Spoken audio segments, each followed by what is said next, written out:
Bom dia, boa tarde, boa noite. Eu não sei quando você está assistindo esse Pode crer. Não, pode crer. O menino faz esse podcast já é o terceiro episódio, já é o quarto episódio e ele não gravou o nome até hoje. Mas sejam muito bem-vindos. Hoje a gente vai tratar sobre um tema muito legal, um pouquinho polêmico, né? Mas muito divertido. Vai ser incrível o dia de hoje. A gente está aqui com um convidado mais que especial, mas só que antes de apresentar o convidado, eu vou apresentar o meu querido parceiro, co-podcaster, Henrique. Faltou se apresentar também, né? Se apresentar. Mas todo mundo me conhece, Uriel Magalhães, @Uriel Magalhães, meu Insta, meu Facebook, não precisam entrar nele. E é com você. Meu nome é Henrique, como o Uriel já falou. A gente vai falar um pouco aqui sobre secularidade, né? Século. Um pouco sobre o século. Então a gente tá aqui com o Felipe, muito obrigado por ter vindo. E aí, Quem é você em primeiro lugar, né? Fale, se apresente, quem é você? Meu nome é Felipe Leite, sou estudante de Teologia e de Letras.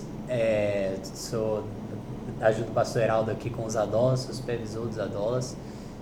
Sou professor de EBD só também. Só tem pastor Heraldo acima dele. Só tem... É isso, né? É muito nível. acima. É uma distância intergaláctica. E sou professor de EBD também do Adola 5. Então a galera aqui do Adola 5, um beijo. Eu também sou professor da Adolas 2, então um beijo pra Adolas 2. Acho que pra gente começar essa discussão, acho que a gente tem que quebrar alguns paradigmas aqui. Qual é o tema? Fala o tema aí pra mim de novo. Secularidade. Secularidade. O que é secularidade? Tudo que envolve secularidade, né? Música, filmes, livros, né? Porque no caso dos adultos, poucos adultos tudo que é do mundo, né? Do mundo, famigerado do mundo. Posso falar um pouco sobre secularidade primeiro, essa palavra, pra galera não ficar assustada logo de começo e falar que palavra é essa? Não sei se eu quero assistir mais. Você pode falar o que você quiser, quer dizer, o que você quiser também não, mas você pode falar. Gente, secularidade, né? Secularismo, na verdade, é uma ideia que no imaginário popular tem mais a ver com a separação da igreja do Estado.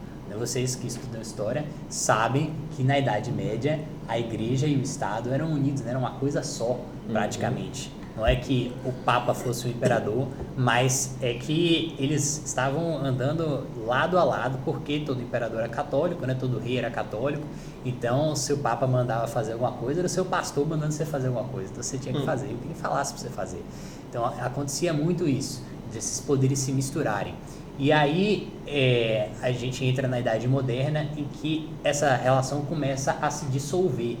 E você vê que o Estado ele começa a reclamar para si um poder secular, né? O século tem a ver realmente com este século, com este tempo. Então, enquanto a igreja pode ter até um poder eterno para a vida por vir, neste século, quem tem poder sobre os assuntos de Estado é o próprio Estado. Então há essa separação entre a igreja e o Estado. A igreja cuida das vidas religiosas das pessoas e o Estado e tal, os órgãos públicos vão cuidar da vida secular da galera. E aí passa a existir uma separação, né, entre o sagrado e o secular. E aí, quando a gente fala hoje em dia de secularidade, muitas vezes o que as pessoas estão querendo dizer, né, é que elas estão se referindo a música que não é cristã, a filme que não é cristão, a vida que é produzida por uma sociedade que em geral não é mais cristã, né? Se voltasse na Idade Média, todo mundo seria cristão, tudo seria e precisaria estar respeitando, estar dentro das normas da igreja, mas hoje em dia não é assim que funciona, né? Todo mundo sabe que nem todo mundo é cristão, então não existe mais essa necessidade de obedecer às regras da igreja em tudo. Então, o que será que um cristão, que ainda é cristão, em pleno século XXI, pode consumir daquilo que a sociedade não cristã produz?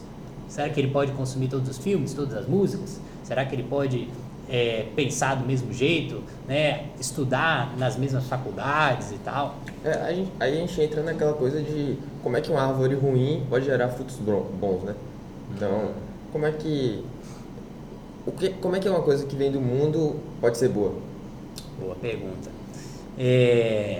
Boa pergunta, né? Porque a gente muitas vezes acaba ouvindo isso. Quem cresceu dentro da igreja, como eu cresci, e já ouviu muita coisa de crentes mais velhos, Com certeza já deve ter ouvido alguma vez, né? A ideia de que minha mãe falava muito isso, né? Pô, você tá assistindo filme aí, passa tanto tempo assistindo televisão, você devia ir ler a Bíblia, porque, né, pelo menos vai te edificar. Minha mãe tinha essa visão quando era pequena. Hoje em dia, Dragon Ball Z. Hoje em dia, graças a Deus, ela mudou, mas na época era muito assim, tipo, você tá assistindo alguma coisa que não é crente, não vai imediatamente ser edificante pra você. Então o que você tá fazendo? Perdendo seu tempo. Vai evangelizar alguém, vai ler a Bíblia, vai fazer coisas sagradas, né? As coisas seculares, né? Um filme, um Dragon Ball Z da vida, não vai te ensinar nada sobre Bíblia, vai? Assistir um Power Rangers não vai te ensinar a amar mais a Jesus, não vai, né? Então, é isso, ela vê como perda de tempo. Então vai se dedicar às coisas sagradas, às coisas seculares não.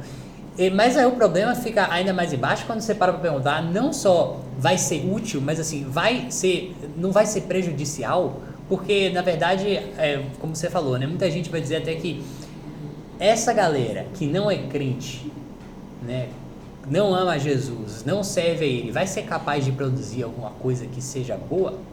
Eu lembro de, na época que Michael Jackson morreu, a galera fala que o Michael Jackson, né, que o Michael Jackson não era crente, que ele recebia as músicas dele do próprio Satanás, ele tinha um pacto com o capeta. E aí, Xuxa, que se você botasse o... ao contrário. Ao contrário. Exato. Quem nunca fez era isso? adoração a Satanás. Quem nunca fez isso? Se vocês nunca fizeram isso, gente, vocês nunca ouviram essa história, vocês são novos. Ou Ivete Sangalo também, aquela música Arerê, que ela fala Arerê, uma música toda. Bota ao contrário, é Satanás falando. O CD ao contrário da Xuxa é clássico, velho. Porque eu fui uma criança frustrada que eu não tinha no meu tocador de disco lá em casa, eu não conseguia rodar ao contrário, né?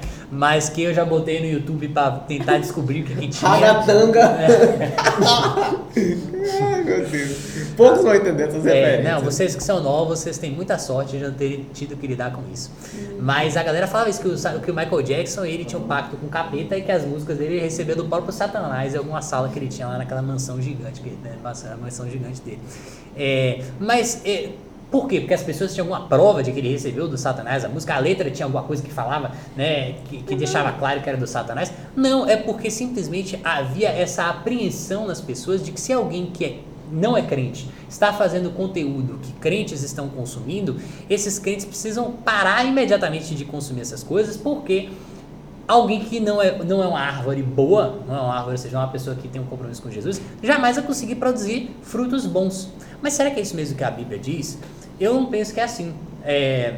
Eu acredito que muita gente também, muito boa, melhor do que eu, também não pensa que funcione assim.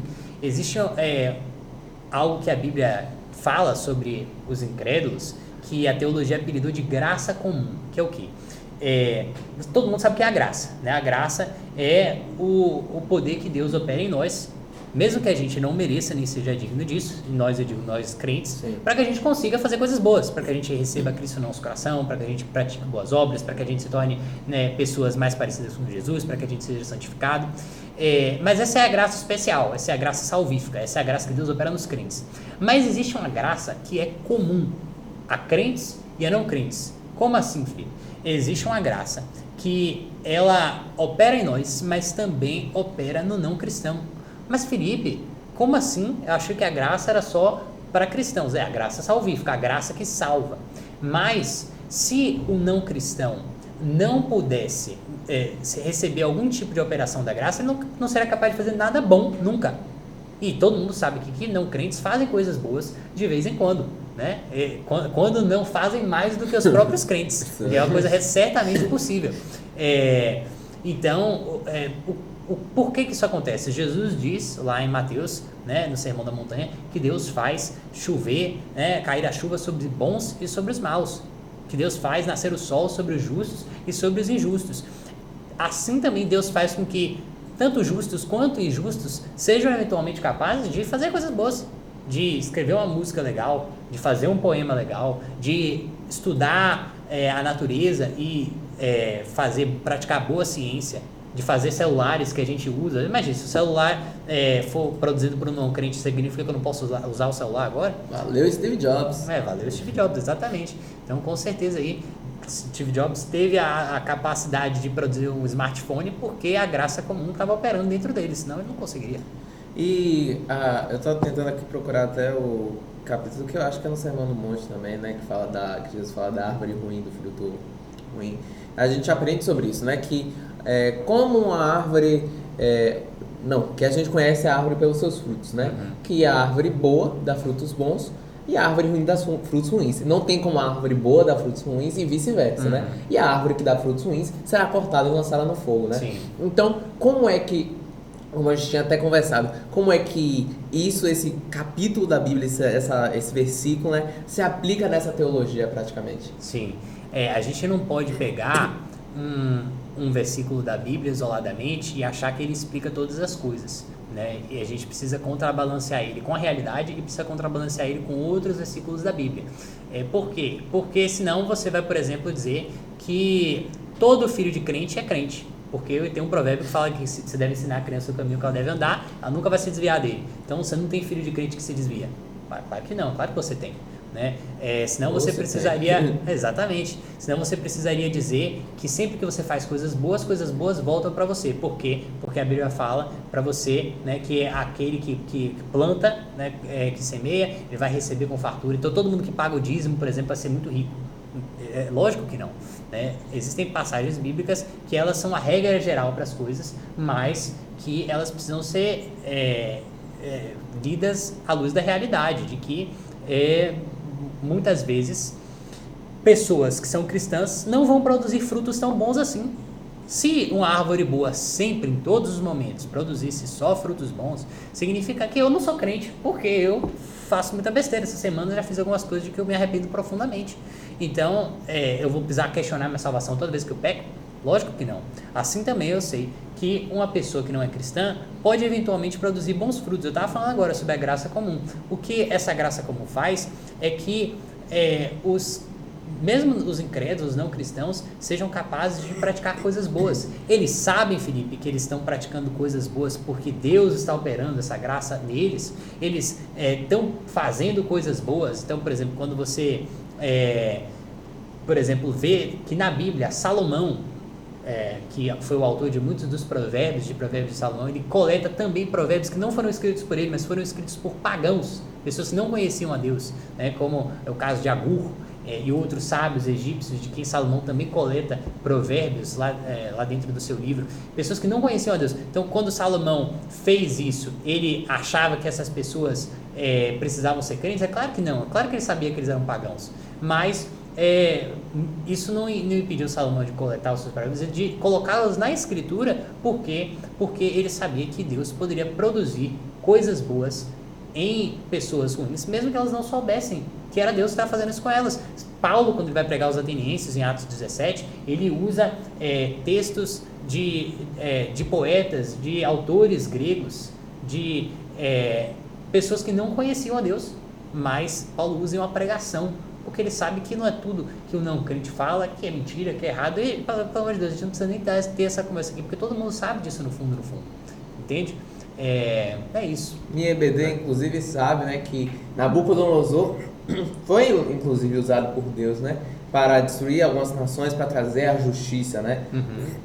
Como fala no início de Isaías, né, que o juízo de Deus virá sobre as nações. Sim. Né? E você tinha dito, né, na Bíblia, em Isaías, eu não lembro qual é o Isaías que fala. Isaías fala sobre Ciro, rei da Pérsia, que não conhecia Deus, que adorava diversos deuses. Deus chama Ciro de meu ungido, porque Deus estava usando Ciro para fazer coisas boas. Não é que Ciro tinha se convertido e seria salvo, lógico que não, mas que Deus pode pegar o pecador e usar o pecador para fazer coisas boas, sim, entendem? Porque tem inclusive uma frase de João Calvino que eu anotei aqui, que ele nem gosta. Ele nem gosta, cara. Que é assim: nenhuma partícula de luz, ou sabedoria, ou justiça, ou poder, ou retidão, ou verdade genuína será achada em qualquer lugar sem fluir dele.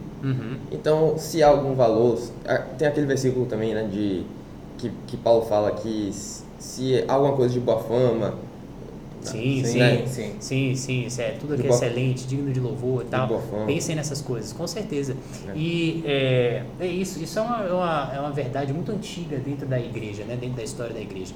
Agostinho falava isso. Agostinho falava que a gente precisava ser como, quem não sabe quem é Agostinho de Hipona. Agostinho de Hipona foi um teólogo lá do século 3, 4, 4, 5. O Santo Agostinho? O Santo Agostinho, exatamente. O Santo Tomás de Aquino? Exatamente, da mesma Hashtag linhagem. vem Enem. Chegando Enem aí. Então Agostinho, ele falava isso. Ele dizia que a gente precisa ser como os israelitas, porque os israelitas, quando eles estavam saindo do Egito, eles souberam, porque Deus permitiu que isso acontecesse, os egípcios entregaram seus pertences de ouro, né, de prata e tal, as coisas de valor para os israelitas, porque eles ficaram com tanto medo do êxodo e tal, das pragas, que eles começaram a dar as coisas, olha, toma aqui, leva tudo. Os caras queriam ganhar o favor do Deus que parecia ser mais poderoso do que todos os deuses do Egito, para que ele não destruísse completamente o Egito. Toma aí, toma tudo que é meu. Então eles deram muita coisa para os israelitas de valor e tal.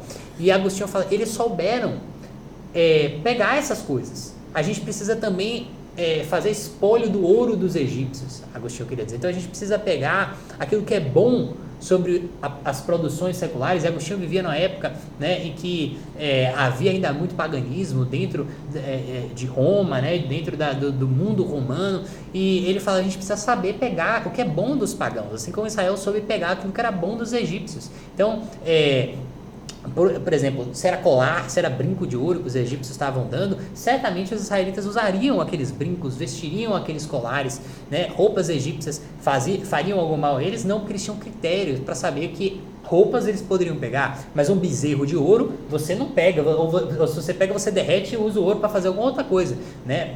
Eles fizeram ao contrário, eles derreteram e fizeram um bezerro. Exatamente. Quando eles perderam esse critério, eles fizeram besteira, né? E adoraram o bezerro de ouro. Mas quando a gente tem os critérios corretos, a gente sabe fazer essa seleção. E é por isso que eu digo, então a gente está falando aqui, então retomando aqui, né, o papo, a gente começou falando sobre o fato de que muita gente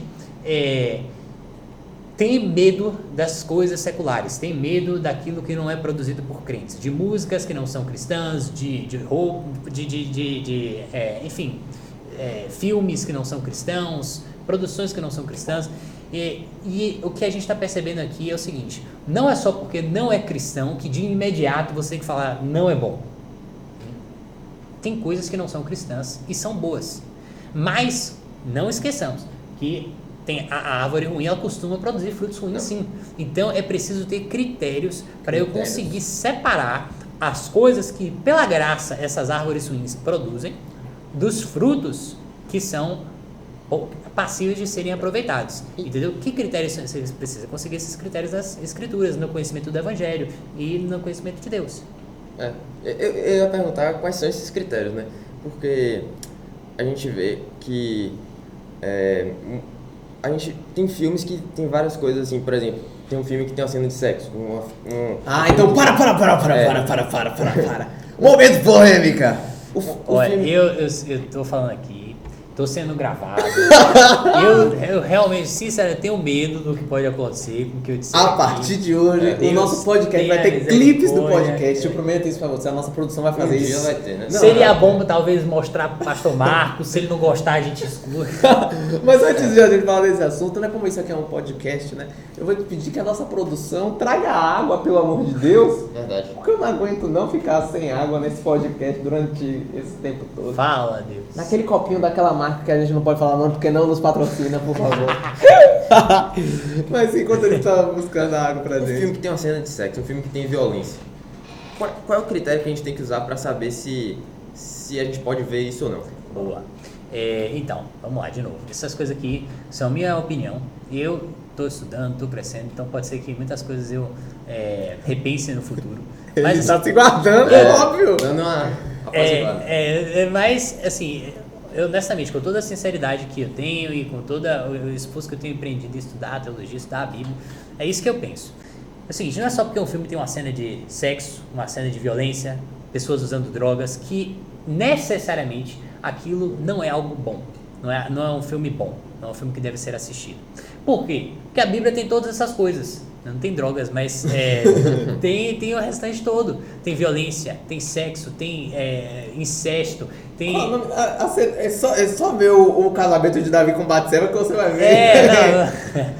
Então você tem um bocado de coisa, velho, que se você for com esse pensamento, você não poderia ler a Bíblia. Tem um cara que é ateu, faleceu, José Saramago, um poeta português, muito ateu, e ele... Vou fingir que conheço. Eu conheço. Ele dizia isso. Eu já citei neném.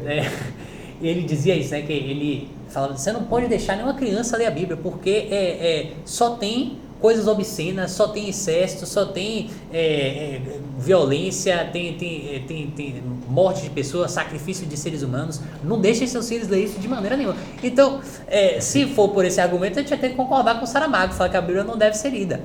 Mas é lógico que não, né, pessoal? É lógico que isso não é assim, não é assim que funciona.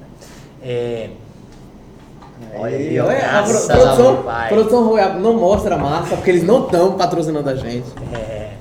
Eu vou segurar aqui um pouquinho, porque se eu acho que se eu beber agora, eu vou fazer xixi. Mas sim, continue.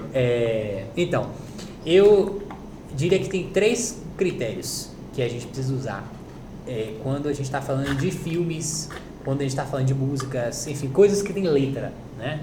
Porque uma roupa, obviamente, você não tem como usar esse critério, mas coisas que tem letra, eu acho que seria interessante você pensar dessa maneira.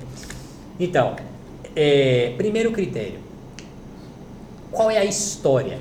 Porque, veja, uma pessoa usando drogas, né? Ou, por exemplo, vamos lá, pensa num filme como Me Chame Pelo Seu Nome, que é um filme que é sobre um menino que se apaixona por um cara mais velho. Né? E é um filme que tenta ler a homossexualidade, né, a experiência gay, como algo belo, algo que a gente precisa apreciar e tal. Então é um filme que tem essa intenção. E você vê isso pela história, pela maneira como ela é composta. Sim. Então você vê uma cena daquelas, naquele filme, né, você vê uma cena de 2 homens se beijando naquele filme, vai ter um significado. E esse significado vai ser muito diferente de quando você vê, por exemplo, uma série tipo Breaking Bad, em que você vê pessoas usando drogas o tempo todo. Muita violência. Mas o que acontece? Não encoraja aquilo, porque é uma série que foi escrita para te mostrar como a violência, como, né, a trajetória do personagem principal, né, no mundo das drogas só levou ele à perdição. Então a história é uma história de queda, de decaída, das coisas, né, ficando piores e piores para ele, porque ele está entrando, obviamente, pelo caminho errado.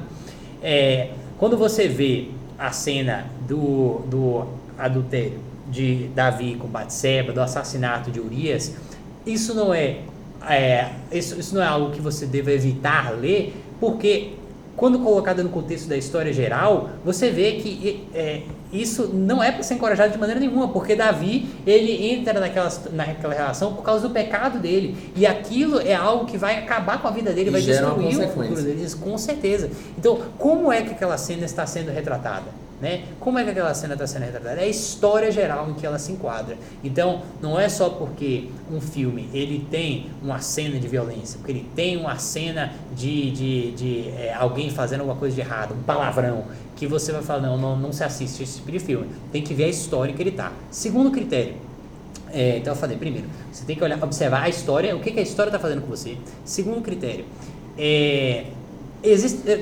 quando o filme, vamos lá, por exemplo, o filme Me Chame Pelo Seu Nome, que é um filme sobre um casal gay, né? Quando você vê um filme que tem uma história ruim, existem situações em que você pode assistir esse filme. Quando você vai analisar aquele conteúdo.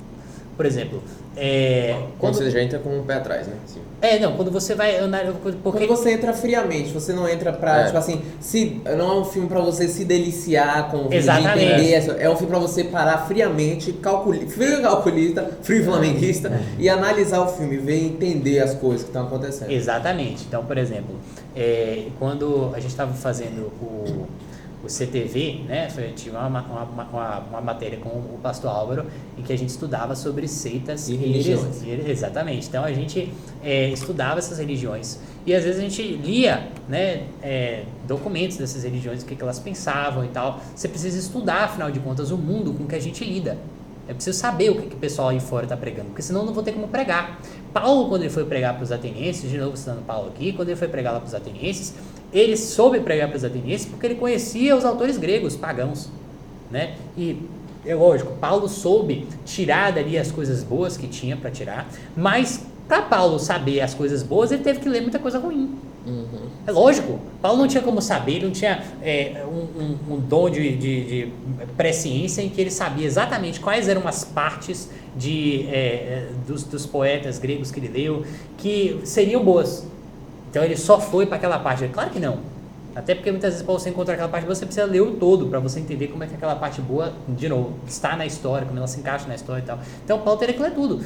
E a gente também precisa ler o mundo de que a gente faz parte. Então, eu lembro de uma vez que a galera tava assistindo aquela série, né, 13 Razões Por Quê, que era uma série que, de uma certa forma, foi uma série que foi acusada de, assim, encorajar o suicídio e tal. Gente, como líder de Adola, tinha que assistir aquilo, porque todo mundo estava assistindo aquele negócio. Eu precisava saber o que é isso que estava fazendo com que as pessoas se identificassem tanto com aquela série. Porque, sabendo disso, eu posso pregar o evangelho direcionado para aquele público, direcionado para aquelas pessoas. Mas lembrando também, tipo assim, a gente tá falando disso aqui, né? Mas a gente não tá dizendo assim, porque tem muitas pessoas, não é mente fraca, não tô dizendo que as pessoas são mente fracas. Eu vou chegar nisso, esse é o meu terceiro critério. Entendi. Pra não fazer isso, né? Pra quem tem. Exatamente. Entendi. Então, vamos lá. Prudência. O terceiro critério que eu diria é você observar aquilo que você consegue aguentar. Você precisa ter uma noção dos seus limites. Porque assim, vamos lá. Você tem cenas muito fortes na Bíblia de violência, você tem cenas muito fortes de coisas ruins, de sexo, essas coisas. É verdade. Mas a gente precisa ter sabedoria. Porque mesmo que essa cena se encaixe numa história boa, né? Mesmo que eu esteja, quando elas não se encaixam numa história boa, assistindo ou lendo alguma coisa só para poder analisar o mundo ao meu redor, analisar como está a vida dos incrédulos, tem certas coisas que não dá para eu aguentar sozinho, entendeu? Então, por exemplo, é uma coisa famosa que o livro de Cantares, cadê o Cantares? É um livro caliente, quem já leu Cantares sabe que é um livro caliente, né? É um livro picante. E historicamente, na história do judaísmo e depois do cristianismo, né, esse era um livro que era, assim, não era lido na frente de crianças. Por quê? Porque... Motivos óbvios. Pra você que não leu, eu não vou dizer, leia. Mas Felipe, é a Bíblia. Mas...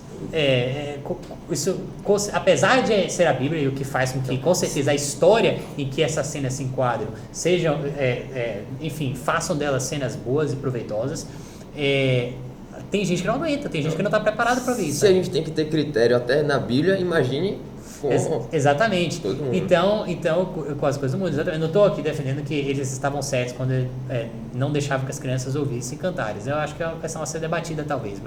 Mas o que importa é que é uma coisa que tem precedente na história da igreja. Todo mundo sabe que tem certas coisas que, apesar de serem boas, talvez nem todo mundo esteja preparado para ouvir. E aí a gente entra na questão das músicas, dos filmes, das coisas que a gente ouve. Por quê? Porque eu vejo que, assim, tem muita gente que vai pegar e vai assistir um filme, né, e falar, Felipe, esse filme tem cena de sexo, mas eu pulo. Que acaba caindo no pecado por causa disso, porque não sabia que era incapaz, muitas vezes, de resistir ao pecado, à tentação que se levanta por causa daquelas cenas. Então a pessoa achava que se garantia, que pularia todas as cenas e tal, e não conseguiu. Entendeu? Então, confiar na carne é o pior. Exatamente. A gente tem uma carne que é fraca, né? Muitas vezes não é capaz de fazer aquilo que a gente gostaria que ela fizesse. John Stott, que é um pastor evangélico, assim, talvez o Papa evangélico, faleceu já, mas foi um cara muito importante. Do Discípulo Radical? Exatamente. Livro incrível esse aí, né? Já leu? Não, já tá na minha lista. Muito bom, muito bom. E John Stott, ele tem um livro chamado... Eu creio na pregação, eu acredito na pregação. E ele conta como ele preparava as pregações dele. E ele disse que ele fazia exatamente isso. Ele via muita coisa que era secular. Muitos filmes que não eram cristãos, livros que não eram cristãos. E até livros que não tinham histórias boas. Né? Não só livros que tinham cenas ruins e histórias boas. Mas livros ou filmes ou músicas que eram ruins mesmo. Completamente ruins. Ele assistia, via para poder entender o mundo com que ele estava lidando, para saber como pregar. Mas ele sabia que nem todas essas coisas ele conseguia fazer sozinho. Então, John Stott tinha um grupo de estudos, um grupo que fazia junto com ele essas coisas. Bah, então ele ia para o cinema assistir alguma coisa que não seria legal, e todos iam juntos para estarem se fortalecendo um ao outro, para conversarem sobre aquilo, né, meditarem sobre aquilo depois, orarem a respeito daquelas coisas, né, e falarem o que esse filme nos mostra sobre a realidade do mundo hoje.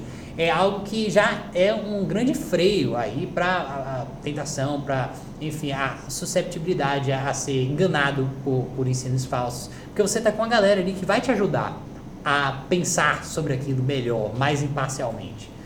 Então, talvez a gente possa aprender aí com... Isso que você falou, tipo assim, isso aqui até para quem está assistindo, né, tipo, dos limites. A Áurea, eu não sei qual é o meu limite.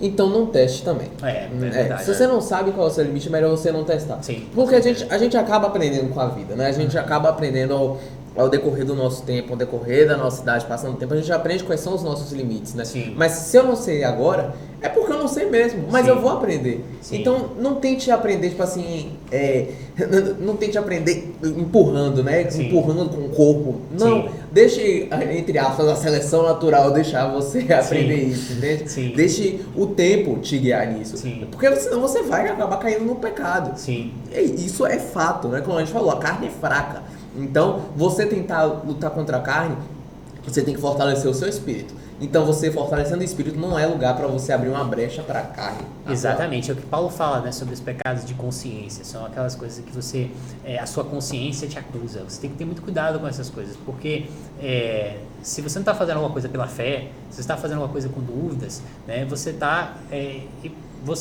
caindo em pecado, porque a nossa intenção é algo que Deus julga, né? Então ele vê o que você está querendo fazer com aquilo no seu coração. Então, pensar muito bem sobre isso. Se os meus limites me dizem que daqui eu não consigo passar, não teste esses limites, né? Arriscando a possibilidade de pecar. Se a sua consciência te acusa, não vai, entendeu? E aí vem a questão de a gente também ser paciente com aqueles que têm uma consciência que os acusa mais facilmente do que a nossa. É o que Paulo fala, é o que Paulo chama de escandalizar. É você ter um irmão que é mais fraco na fé e que não conseguiria fazer alguma coisa, né, mesmo que não seja errada necessariamente, você convidar ele a fazer, você estimular ele a fazer isso. Explica o escandalizar, isso que você me explicou mais cedo, não escandalizar. Sim. Mas explica pra eles também o escandalizar, tipo assim, porque às vezes a gente pensa que escandalizar é deixar ele ou a pessoa constrangida ou deixar a pessoa ofendida. Né? Pronto, vamos lá. Explique. Então vamos lá. Isso aí também é meio polêmico, esse negócio de ofensivo. Polêmica! Vamos lá, eu já vou partir de um pressuposto aqui, gente. Tatuagem não é pecado, beleza? Estamos de acordo? Não vamos discutir isso agora. Polêmica! Tatuagem não é pecado. Aí você tem uma tatuagem, você faz uma tatuagem. E você tem na igreja um irmão, né? Já velho de igreja, rato de igreja, né? Tá na igreja o dobro do tempo que você é nascido. E essa pessoa, ela vê você com tatuagem e fala: Henrique, você com tatuagem, meu filho, você não tem vergonha de um negócio desse? Você está pecando contra Deus. A Bíblia fala para você não riscar, não fazer marcas no seu corpo. Levítico! Então, você está pecando porque você ofendeu esse cara? Muita gente vai dizer que você tá, porque você escandalizou esse irmão. Será que é verdade? Não, eu vou ser bem breve aqui, porque a gente não tem esse tempo todo para olhar as passagens, mas assim, não, você não está pecando. Porque esse irmão, ele não vai se desviar porque viu você com tatuagem. E é isso que é escandalizar para Paulo, ouviu? Para Jesus, escandalizar tem outro significado, porque Jesus usa a palavra de uma maneira diferente. A gente está fazendo a exegese do versículo que Paulo... Exatamente. Então, quando Paulo fala sobre escandalizar, e Paulo vai dizer que escandalizar é pecado, ele não está falando de fazer isso. Ele está falando de você, por exemplo, vamos lá, Uriel, você foi convidado para fazer uma degustação de vinho. Né? Você foi convidado, e todo mundo sabe que degustação de vinho é aquele negócio que você, né, bebe 2 goles de vinho, tal, para você sentir o cheiro e tal, fazer aquele negócio todo chique. E você, como um bom cristão, não pretende se embriagar. Tem alguma coisa de errado com isso? Óbvio não tem nada de errado com isso. Mas, não se você não se embriagar, se você se embriagar... Sim, deixando claro. Mas, vamos dizer, Uriel, que você conhece o Henrique. E o Henrique, antes de se converter, tinha problema com álcool. Ele gostava de beber nas festas, né? Onde ele também cometia outros pecados e tal. E aí, você, como não quer ir sozinho para degustação de vinho, o que você faz? Você chama o Henrique para ir com você. O Henrique, detalhe, quando ele se converteu, ele ficou tão horrorizado com o que ele fazia antes, ele quer mudar tanto de vida, que ele não bebe mais álcool nenhum. Ele acredita que nenhum cristão jamais deveria beber álcool. Aí você chama esse cara para ir com você para uma degustação de vinho. Esse cara que é novo na fé. O que você está fazendo? Você está arriscando a fé dele. Porque se ele bebe e se embriaga, ele está pecando por sua causa. Se ele vê você bebendo e ele fala, meu Deus, então não tem... Se ele, que é mais velho na fé... está fazendo isso, então pode desobedecer, pode avacalhar, né? Porque é pecado e eu tá fazendo, vamos avacalhar, então ele vai pegar e avacalhar, tá pecando contra a sua própria consciência, como eu tava falando aqui antes. Tome cuidado com seus limites. E esse cara é novo na fé, tem limites ainda muito sensíveis. E aí você tá arriscando a fé dele, você tá pondo em risco a fé dele. Tem alguma coisa de errado, Uriel, em você fazer uma tatuagem, em você provar uma degustação de vinho com queijo suíço? Um vinho branco. Não tem, mas aí qual que é o problema? Quando você faz isso e arrisca por causa disso a fé de outra pessoa, tem problema sim. Tem problema. Ah, Felipe, mas não é errado fazer tatuagem, eu sei.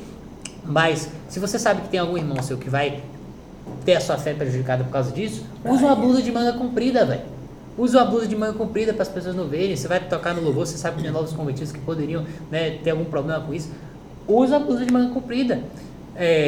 Mas quando a gente está falando, quando Paulo fala sobre cristãos velhos, cristãos que não têm perigo de pecar contra a sua consciência, porque te viram, né, fazer uma tatuagem, porque te viram, enfim, sei lá, comer um acarajé numa baiana.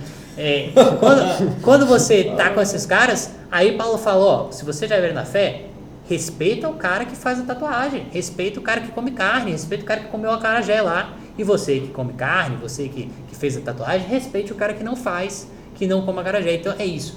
Eu tenho uma experiência muito boa sobre isso. Eu tenho amigos que, quando eu assisti pela primeira vez um filme chamado O Virgem de 40 Anos, eu fiquei horrorizado com aquele filme. Não estava preparado para assistir aquilo de jeito nenhum. E fiquei me sentindo pecando ali. E aí eu falei pra galera, gente, eu não consigo mais assistir esse filme. Todo mundo era crente no local. Aí eu falei, eu não consigo mais assistir esse filme. E a galera foi muito paciente comigo, porque eles mesmos não viam o problema de estar fazendo aquilo. Mas eles falaram, não, a gente não vai levar isso aqui adiante. E aí pararam de assistir, a gente assistiu outra coisa juntos. Ai, que fofo. Entendeu? Porque eu sabia que eu não estava preparado para aquele momento. E é isso que a gente precisa ser capaz de fazer. De analisar cada um, né? Ser sensível, né? A ver isso do outro. Uma coisa que eu queria falar, né? Há algum tempo atrás, né? Um tempo que nós estamos em 2021, né? Sim. Só lembrando então os critérios. Quais são os critérios? Os critérios são: olhe a história. Não importa se uma cena é ruim. Não, vou deixar você terminar. Só porque eu lembrei que os critérios... Olhe a história em que as cenas, em que as coisas que poderiam ser ruins aparecem. Veja se, de alguma maneira, essa história transforma aquela cena ruim numa coisa boa. Depois, veja, se você for ver um filme que tem uma história ruim, que as cenas elas não são melhoradas por causa da história, não assista para desfrutar daquilo, assista para analisar. Eu já vi coisas muito complicadas, eu já vi crente cantando e dançando músicas que são horríveis, músicas que falam de sexo de uma maneira não cristã, de uma maneira banal, né? Falam sobre traição e tal, e crentes dançando, achando aquilo muito bonito, aproveitando daquilo mesmo. Gente, tá errado, não tem discussão sobre isso. Ah, Felipe, mas você disse que nem toda música é secular. Eu sei, mas esse tipo de música secular que o povo gosta de ouvir, que fala sobre você usar o seu corpo como se fosse uma propriedade que você usa, você pode gastar do jeito que você quiser, porque o corpo é seu. Claro que essas músicas não estão dentro desses critérios. E terceiro, né? Quando você não estiver pronto para aquilo, não faça. Ah, Felipe, mas a história é boa. Ah, Felipe, mas eu estou fazendo só para analisar. Se você não está preparado, não pegue contra a sua consciência. Entenda o enredo, seja frio e calculista, conheça seus limites. Pronto, perfeito. Eu quero falar, um tempo atrás, a gente tá em 2021, né? Então, foi nos anos 2000, por aí. Harry Potter foi colocado no Index, né? Que para quem não sabe, o Index é a seção de livros proibidos pela Igreja Católica para os cristãos, né? Que, não lerem, né? E então livro que fala sobre isso, de magia, né? Que tem muitos termos assim. Qual é o nome? Tem um termo que é professor contra as artes das trevas, né? Certo. Essas coisas, magia, estupefata. Tem os nomes dos feitiços os assim. nomes dos feitiços. Leviosa. Leviosa. Inclusive em latim, né? Não é nada de... que é em latim, as coisas que tipo assim, tem um que é de abrir a porta, o nome todos, mas o negócio é abrir porta em latim, literalmente, né? Então, tem problema também esses filmes de magia, que trazem essas coisas místicas, né? Você entendeu? Vamos lá. Então, Acho que entra no que ele já tinha dito, né? Entra no que eu já tinha dito. Se houvesse um problema em filmes de magia, coisa de magia em si mesmo, C.S. Lewis, coitado, escreveu as Crônicas de Nárnia, um dos maiores autores cristãos do século XX. Tolkien escreveu uma obra-prima, O Senhor dos Anéis. Que é um bocado de simbologia cristã, né? Exatamente. Então, esses caras aí a gente teria que botar no nosso index também. É lógico que não, né, pessoal? É lógico que não. Histórias muito bonitas e muito edificantes podem ser contadas através da linguagem dos contos de fada. C.S. Lewis fez isso muito bem, Tolkien fez isso muito bem, outros fizeram isso muito bem e continuam fazendo, né? O Alistair McGrath, um teólogo, grande teólogo do nosso tempo, escreveu aí as Crônicas de Aedim, e enfim, temos muitos outros exemplos disso aí. Então, de novo, a gente precisa observar a história. Eu, Felipe, pessoalmente, eu nunca assisti Harry Potter. Na época, minha mãe não me deixava justamente por causa disso, por causa da parada da magia e tal. Hoje, já assisti muitos filmes que ela repensou depois ao longo da sua caminhada. E várias, não só filmes, mas também desenhos quando eu era criança. Sim, tipo assim, sim.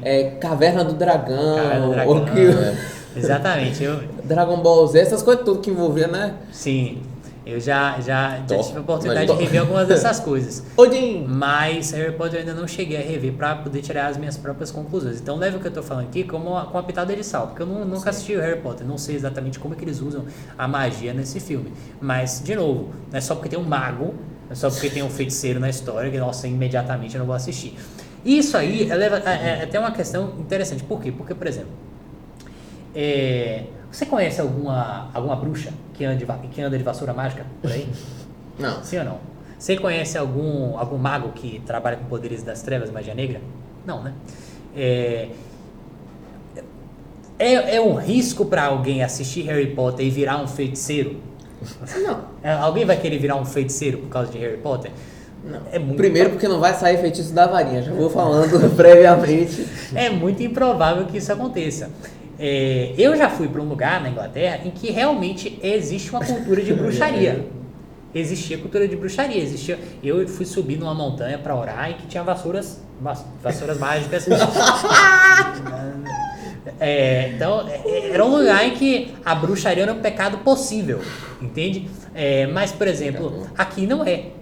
Né? Talvez se uma pessoa assistisse Harry Potter lá naquela cidadezinha onde eu fui, a pessoa se sentisse ali tentada a se tornar um feiticeiro. A pular no prédio com a vassoura. Talvez isso acontecesse. Por aqui, muito improvável que isso seja tentação para alguém. De novo, falando dos limites, né? Sim. Eu acho que não passa do limite de ninguém aqui virar um feiticeiro assistindo Harry Potter. Alguém aqui vai passar a adorar os deuses nórdicos depois de assistir Thor? Não vai, com certeza, né? Odin tem. Não vai, improvável demais. Agora, uma coisa um pouco mais complicada aqui para nosso tempo. Se você assiste um filme, por exemplo, com conteúdo espírita, Demoníaco. se você assiste um filme com conteúdo do candomblé, por exemplo, ou de uma das muitas formas de candomblé, é uma tentação mais possível de a gente cair? Uma tentação mais possível, não é? Felipe, é pior intrinsecamente do que os outros filmes? Não necessariamente, né? Talvez alguém dos Estados Unidos assistir um filme sobre candomblé não vai fazer essa pessoa virar um candomblécista. Porque é mais complicado lá. Porque lá não tem, né? Porque ela não tem como tem aqui. Então, é muito improvável que isso vai acontecer, que lá a pessoa vai sair direto para um terreiro, não tem na cidade dela. Então, ela não vai cair nessa tentação. Mas, quando a gente está falando da nossa realidade aqui, isso é mais possível. Se assistir um filme espírita, é mais possível de que você caia. Você assistir certas coisas que são, por exemplo, filmes ateus, que foram escritos com o propósito de mostrar, olha como Deus, essa ideia de Deus é absurda, né? Então, você assistir, por exemplo, um Cosmo da vida. Você já assistiu aquele documentário que estava na Netflix, Cosmo, né? Com o Neil deGrasse Tyson, que é um ateu promotor da ciência do século XXI. Ele é ateu? Ele é. Não, eu assisti, eu achei chato no começo e depois eu achei legalzinho. Bom, o Neil deGrasse Tyson, eu não sei exatamente se ele é ateu, mas o Cosmo, não sei se você sabe, mas é uma série que começou antes do Neil deGrasse Tyson. Ele assumiu agora, mas era antes, ela era feita por um cara chamado... me lembra aí, Deus. Pegar aqui o nome dele. Carl Sagan. Carl Sagan foi um dos maiores promotores da ciência, o que é bom, no século XX, mas ele também era ateu, que é ruim. Então ele, muitas vezes, ele colocava ali um ateísmozinho no documentário dele, no Cosmo. Então, começava assim, a apresentação da série começava assim, o Cosmo, o Cosmo é o universo, pra quem não sabe, o Cosmo é tudo que existe, existiu e existirá. Entendi a pontada. Você entendeu a questão? Então, pra quem não entendeu, é só cantar aquela música de Ana Paula Valadão. Santo, santo, santo, Deus santo que era, há de vir. Então, você tem aí uma ideia de que o universo, ele não existe Deus. O universo é a única coisa que existiu, existe e existirá. Não foi criado por ninguém e, enfim, não tem ninguém que controla ele, que esteja fora dele. Então, tem muitas programações por aí que tem esse teor ateísta. E o ateísmo é uma tentação em que a gente é mais capaz de cair? É uma tentação para a qual muitos de nós talvez não estejamos preparados? É possível. Então, nesse caso, eu prestaria mais atenção, entendeu? Talvez muito mais do que Harry Potter. Falando, inclusive, dessa introdução aí, que deixa uma pitada assim, acho que a gente sabe que o diabo é muito sutil, né? Sim. Então, acho que muitas vezes esses filmes não é nem uma coisa assim muito na cara, tipo, uma cena de sexo muito louvada, é sutil, uma coisa com um sentido muito implícito, assim. Sim. Por exemplo, a gente tem, pode até parecer bobo, mas tem um filme Pets, que o negócio do filme é que tem um cachorro que quer virar um gato. Sim. Então, que efeito isso tem na mente das crianças ainda? Então, Sim. como é que a gente lida com isso? Sim. Eu nunca assisti o Pets, mas eu vou dizer um aqui pra você que... Esse eu ouvi falar. Todo mundo assistiu e todo mundo gosta. Mas que eu também gosto, em geral, mas tem algumas coisas que a gente não pode deixar de notar. Porque se você não nota essas coisas... assim, tem filme que você até pode assistir, mas que você precisa notar o que tem de errado com ele. Você precisa saber o que tem de errado com aquele filme. Né? Você pode até assistir, mas você saiba assistir, como a gente falou antes, analisando friamente. Sabendo o que tem de errado nele. Moana é um filme muito bonito, né? Com músicas muito bonitas. O filme, a animação é muito bem feita, tal. Tem muitas coisas que se pode elogiar nesse filme, mas ele tem um problema. Moana é um filme que sobre uma garota, né, que vive nas ilhas do Pacífico, né? E ela quer muito ir pro mar, ela tem um senso de aventura muito grande, ela quer explorar o mar e tal, mas a família dela morre de medo do mar. Tiveram experiências negativas na ilha dela com o mar e tal, então a galera fica dentro da ilha, não sai, né? No máximo vai ali na frente no raso para poder pescar e tal, mas ninguém vai para mar aberto. E o que acontece? Moana, ela não consegue resistir ao senso de aventura dela, e ela vai até o mar, e não só nada de ruim acontece com ela, porque ela volta em paz no final do filme, mas é por causa de ela ter ido ao mar e ter desobedecido aos pais dela, que mandaram expressamente que ela não fosse, que ela consegue salvar a família. Esse filme, ele tem a música principal dele é justamente sobre como ela queria desobedecer aos pais. E o que ele mostra pra gente? Sutilmente, ninguém percebe isso quando fala do filme. E agora que eu tô falando isso, talvez alguém esteja assistindo aí de casa e fala, filho, você tá sendo muito radical. Mas para pra pensar, você não cantou essa música várias vezes sem pensar... O horizonte me leva... Você não parou pra pensar que essa música, ela tá falando de uma pessoa que tá desobedecendo aos pais e tá colocando isso como uma coisa boa. Não, tipo assim, ela tá dizendo assim, o filme tá dizendo pra você, seus pais são velhos, eles não sabem de nada. Você precisa desobedecer as regras porque você sabe mais que eles, seus pais estão velhos. Você vai, na verdade, mostrar para seus pais que você é mais esperto, que o que você fizer vai dar certo e eles vão ficar, velho, realmente você estava certo e eu estava errado. Me desculpe, como foi no final, né? Meu Deus! Tento obedecer, não olhar pra trás, sigo o meu dever, não questiono mais. Mas pra onde eu vou, quando vejo onde eu tô, sempre quis o horizonte me pede pra ir. Então, você tem aí essa situação. Gente, pelo amor de Deus, isso não tem como isso não ter algum problema, né? A Bíblia fala que a gente precisa honrar os nossos pais. Crianças, parem de assistir Disney. Brincadeira. Então, é por isso que eu digo, se você está assistindo esse filme, vamos lá, você está assistindo Moana com um grupo de outros cristãos, como, por exemplo, minha irmã assistiu esse filme comigo, né? Também que ela já tinha assistido uma vez, mas depois a gente assistiu juntos. E eu conversei com ela sobre isso. Eu falei, o filme é muito legal, mas você percebe isso e isso e isso, né? Aí ela falou, é verdade. Então, tipo assim, você assistir com outra pessoa te dá mais capacidade de analisar esse filme friamente. Eu tô dizendo pra você, nunca mais assista Moana na sua vida. Não, porque o filme tem tanta coisa que é legal que eu acho que não tem por que você jogar o filme fora, assim, por causa dessa questão. Mas você tem que saber que tem algum problema ali. Você tem que saber. Porque se você não percebe isso, daqui a pouco você vai estar emulando esses comportamentos justamente porque você não se tocou que há algo de errado com eles. Virato falha. Por incrível que pareça, as liturgias do mundo, o que são as liturgias? São os rituais, são os filmes, são as coisas que as pessoas fazem no mundo, né? As rotinas delas, as coisas que as pessoas fazem frequentemente. Assistir filme, ouvir música, são coisas que a gente faz o tempo todo. Elas têm mais poder quando a gente não sabe o que elas estão fazendo com a gente. Entendeu? Então, quem tiver paciência aí, talvez a galera mais velha, acho que a galera mais nova tem um pouco de dificuldade, mas se você está no 2º, 3º ano, recomendo que você leia um livro chamado Você é Aquilo que Você Ama, de um escritor chamado James K.A. Smith, que é um filósofo cristão canadense, e que ele escreve sobre as rotinas de que a gente participa, as rotinas seculares. Então ele vai falar sobre como uma ida ao shopping pode estar ensinando pra gente sutilmente alguma coisa sobre a vida, sobre Deus, sobre o mundo, sobre quem nós somos.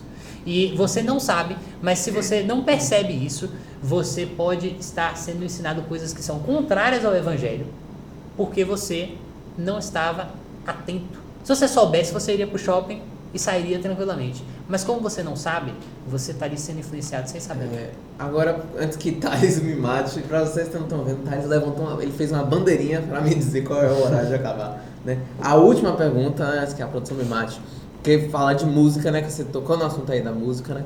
De, tipo assim, músicas que incitam algumas coisas que a gente canta no dia a dia. Um exemplo que eu já tomei advertência por conta dessa música, infiel, né? Uma música de uma cantora famosa, que eu não vou citar aqui. Você nem gosta? Eu nem gosto, mas, né? Que fala essa apologia à traição, né? E outras músicas, diversas músicas, né? Os critérios também vão se aplicar. Como é que eu vou fazer? Eu não escuto, eu escuto, ou escuto friamente. Os critérios são os mesmos dos filmes. Você precisa olhar o enredo da música toda, o que aquela música está fazendo. Gente, a gente não é besta.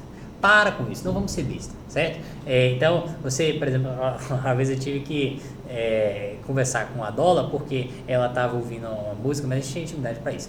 Aí ela estava ouvindo uma música que era sobre um casal e tal, mas estava na cara ali que ela estava falando sobre o casal de namorados que estava fazendo sexo, entendeu? Tipo assim, mas ela fala, mas não tem problema que eles se amam e tal, não sei o quê, a música é sobre amor. Aí eu falei, pelo amor de Deus, isso amor Eros, isso aqui é um amor Eros, velho, isso aqui é um amor Eros. Eu nunca esqueci de um negócio que nem falou uma vez pra gente, quando a gente era Dola, né? Tipo, tem certas músicas que eu posso cantar pra Ana Paula, pra quem não sabe, é esposa de Ney. Tem certas músicas que eu posso cantar pra Ana Paula, mas vocês não podem cantar pra ninguém, que vocês não são casados, entendeu? Tem certas músicas que eu posso cantar pra Ana Paula na nossa intimidade, mas vocês não podem cantar um pro outro, vocês não podem cantar pra si mesmos. Acho que até Cantares é um exemplo disso, né? Que é uma coisa íntima, não é? Exatamente, Cantares é um negócio que você tem que ler, você tem que ler porque você sabe através daquilo no que é o amor, segundo Deus, né? Mas, obviamente, você não vai desfrutar de Cantares como uma pessoa que é casada desfruta de Cantares, é uma experiência muito diferente. Uma coisa que eu aprendi, tipo assim, sobre ouvir música secular e a música, né, cristã, né? Eu ouvi muita frase, né, da mesma fonte não sai dois tipos de água.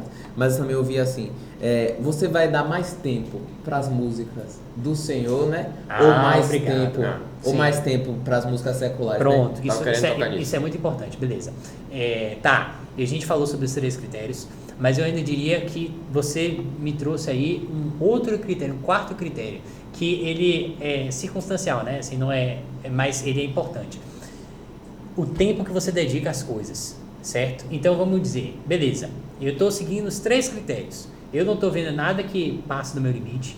Eu não estou vendo nada que... Eu estou olhando, prestando atenção no enredo, né? E só estou aproveitando, desfrutando completamente daqueles que, mesmo com cenas ruins, tem um enredo que mostra como essas cenas são ruins. E quando eu estou assistindo alguma coisa que seja de um enredo ruim e com cenas ruins, eu estou analisando friamente.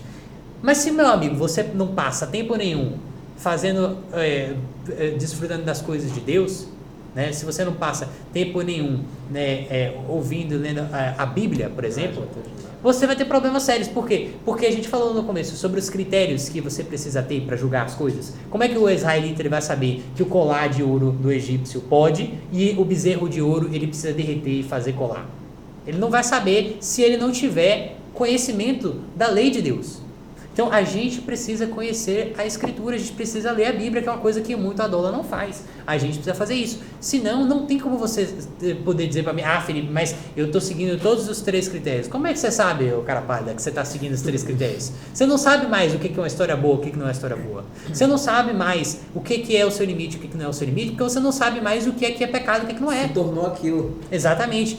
E eu diria, não só leia a Bíblia, mas tenha uma vida de liturgias santas. Certo? O que eu quero dizer com isso? Ler a Bíblia é legal, mas ler a Bíblia é um negócio que muitas vezes vai falar só com o seu intelecto, e que é bom, importante, mas tipo assim, a gente precisa ter práticas que mexam não só com o nosso intelecto, mas com o nosso corpo, com a nossa, tipo assim, vamos lá, você aprende a tocar piano. Como é que você aprende a tocar piano? Você primeiro aprende a teoria musical, né? Você aprende o que cada nota faz. Então, tipo assim, você já vai uma pessoa que começou a aprender, ele até sabe quais notas ele precisa tocar para música, mas ele não consegue ainda tocar com fluidez, ele fica tocando devagar, tal, tentando achar as notas, procurando, ele tá fazendo tudo de maneira muito mecânica, e uma pessoa que não tá aprendendo a dirigir, ela, tipo assim, você vê ela ainda procurando a marcha, procurando as coisas, tá fazendo tudo muito mecanicamente. Quando a pessoa já tem muito tempo tocando piano, ela nem olha mais para as mãos, ela faz assim. E quando a pessoa dirige há muito tempo, ela nem olha para a marcha, vai dirigindo, tudo automático, tudo sai fluidamente. Existem certas coisas na nossa vida cristã que a gente precisa não só saber intelectualmente, a gente precisa saber nosso corpo, precisa saber. Né? É assim que a gente vai ganhar força para não pecar nas diversas áreas.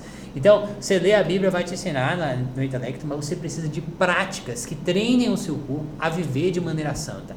Então, você precisa ouvir músicas que te ensinem aquilo que é santo, para quando você estiver ouvindo uma música que te fale sobre aquilo que não é bom, você saiba reconhecer. Você precisa assistir filmes que te ensinem aquilo que é bom, para que quando você estiver assistindo filmes que não sejam bons, você saiba reconhecer. Então, você precisa não só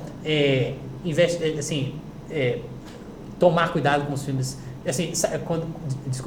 você precisa não só quando você estiver assistindo filmes ruins, saber que você está assistindo filmes ruins e analisá-los apenas friamente, e não só apenas resistir aos seus limites, quando, você não passar dos seus limites quando você estiver assistindo certas coisas ou ouvindo certas coisas, mas você também precisa ter tempo na sua agenda reservado todos os dias para fazer coisas, filmes, músicas, práticas, o tempo. Exatamente, que sejam para te dar esses critérios que você precisa, certo? Então, o tempo precisa ser equilibrado, né? Porque se você não tem um tempo de fazer coisas boas, o tempo que você passa fazendo coisas ruins é muito maior, pois você vai cair, você não tem como as duas coisas competirem uma com a outra, beleza? Então, pensa sobre essas coisas. O que pode te ajudar? Além, é lógico, de você estar lendo a Bíblia, você estar cantando músicas que glorifiquem a Deus, ou pelo menos que sejam boas, né? Pelo menos que seja ler o Tolkien, ler um C.S. Lewis. Além de você fazer isso, as próprias práticas históricas da igreja de disciplinas espirituais, que são coisas que ensinam o nosso corpo como a gente deve viver. Então, você praticar de vez em quando a solitude, você praticar de vez em quando o jejum, você praticar de vez em quando a meditação nas escrituras, não só a leitura, mas a meditação, você parar um tempo, deixar aquele texto falar com você, falar o seu coração, né? Enfim, todas essas coisas que a igreja historicamente faz, elas ensinam não só a minha mente, mas o meu corpo a fazer aquilo que é bom. Então esse quarto ponto fica nítido, né, de que esse quarto ponto serve para ambos, né, óbvio, para filmes tanto para música, eu acho que principalmente música, né, mas é um dos principais, né, dos três, dos quatro. O principal. É o principal, que é saber administrar também, você colocar, né, que essa fonte, mesmo que essa fonte não dê as duas águas, né, ou dê essas duas águas, ela tem que dar mais a água boa, essa água que é a água do Senhor. Sim. Então, rapidinho, pra gente acabar, repetir aí os 4 critérios, só pra galera. 4 critérios.